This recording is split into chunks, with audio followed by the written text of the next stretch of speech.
It's a great day to be alive and an artist. My name is Matt with a hat, and today in our Artist Way journey, we're going to talk a little bit about synchronicity.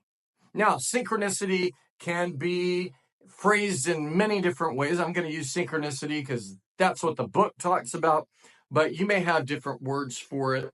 Um, so I'm going to be honest with you. Um, I have avoided this topic in our Artist Way series because um, spirituality is a really interesting, I guess you would call it, trigger for me. I believe in spirituality. The book is very much about spirituality, not in a conventional sense that you may think of about it, but in a very loving, nurturing that God or the universe or whatnot is wanting you to succeed. And so I got to be real. This is a subject I struggle with because growing up, I was very spiritual. Um, I grew up in a tongue speaking, laughing in the spirit, dancing church, lots of great people there, all of that. And I was immersed in it and I loved it. I loved it with all my heart. But see, here was the thing mixed within it. I'm gay, right? And so when I was growing up, especially like when I was a teen, when I would fail, this enormous sense of shame would come over me, toxic shame and paralyzing shame. And so any hint of, in order for me to accept myself, um, for a long time, I had to kind of bury that part of me, that spiritual part of me. Other people's didn't go through that, but that was my journey. That's been my journey. I still struggle with it, being real. Um, but then something really interesting happened. Um, I, I I started realizing some amazing coincidences happening. Right. So, for example, I uh, I told you about getting accepted for the MFA in theater directing uh, in England, and I had said to myself, I am going to live there, right? Um, it was the perfect school. It was perfect for my style of directing, and it was like a click happened. I can tell you. So my first professional theater job. Um, it's kind of a funny story.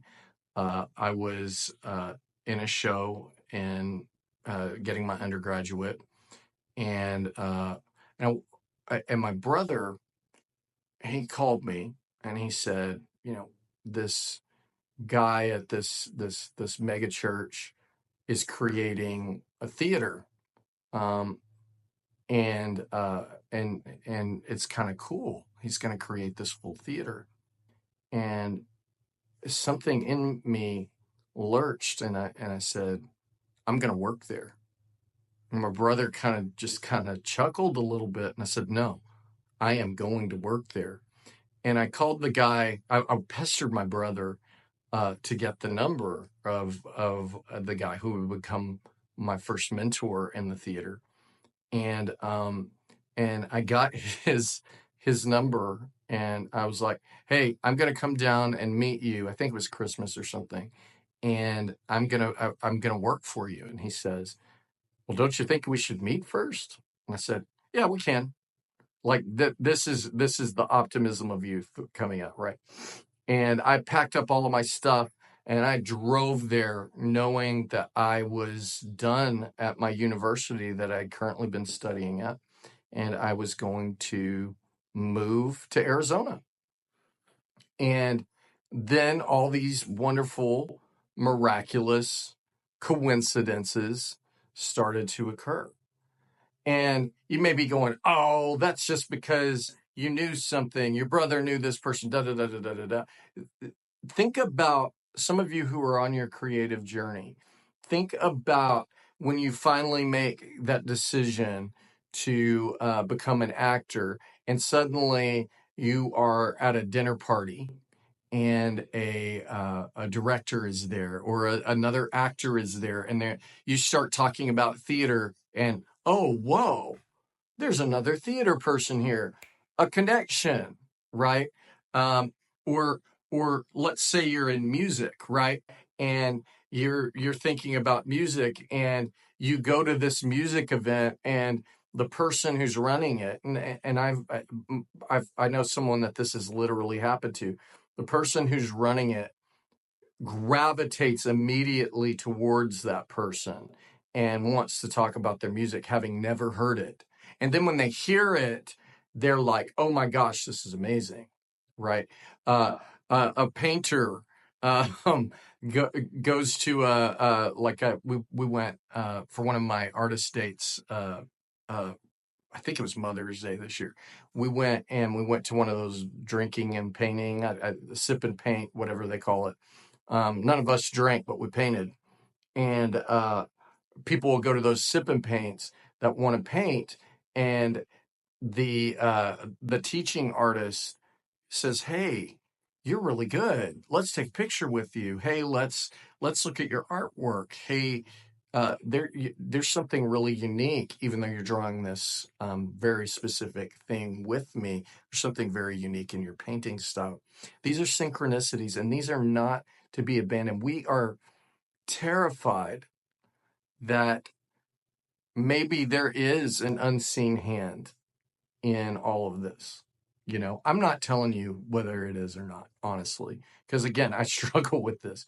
But if we can at least imagine that the universe, that God, whatever you want to call it, that the universe is telling you, "I want you to succeed, and I'm giving you the tools to do it." Right? Um, Again, growing up, there was that seek and ye shall find, knock and the door will be open to you. I can't tell you how many times where everything's been closed and I make a single phone call, a single email, and it's like this tepid thing where I'm like, I'm writing a script about this. When I was the recent play that I'm writing is about wrestling, and I emailed the wrestling school close to me, a pro wrestling school, and the guy responded to me, and there's this connection with his story, and so it helped me literally create the plot. It was just an idea of like, "Hey, I want to do this." I'm on like my 9th draft right now of this show. He's read the first draft, and we're moving from there.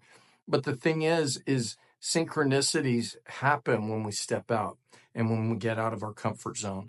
And I would challenge you to be open to things and to be open to, maybe this isn't a coincidence. Maybe something else is at play here, right? The universe, when the secret, right? Um, Maybe the universe wants me to meet my dreams. Maybe God loves me so much that the dreams that he gave me and the voice that he gave me, or she gave me, are so profoundly powerful and amazing that I must share, and God or the universe is going to give me the tools to do so. And when we can switch our mind in that way, even if it's an imaginary way, right? If we can switch our mind in that way, then we go from a lack mentality to an abundant mentality. We start believing in the impossible because this unknowing hand is guiding us, right? And we're able to go, if this unknowing hand wants me to succeed, then I will. And I'm going to succeed. I'm going to do it, right? And so notice things on your creative recovery. Notice notice the things that seem to start to happen, connections made, voices that you really respect, and you email out of nowhere. Directors should email directors that they like, right? And you email them expecting not to get a response, and maybe you don't get a response from a lot of them, but then the one director who you respect the most, they email you back. And you've got this connection with someone who can mentor you, right?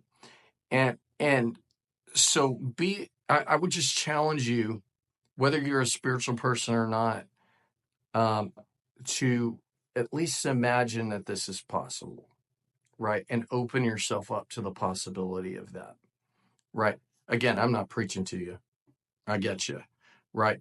Um, I think what's hard for a lot of us in the artistic community is that our version of God that we grew up with was a tyrant, was a judger, and was like, you've got to do it my way or there's no way, my way or the highway, right?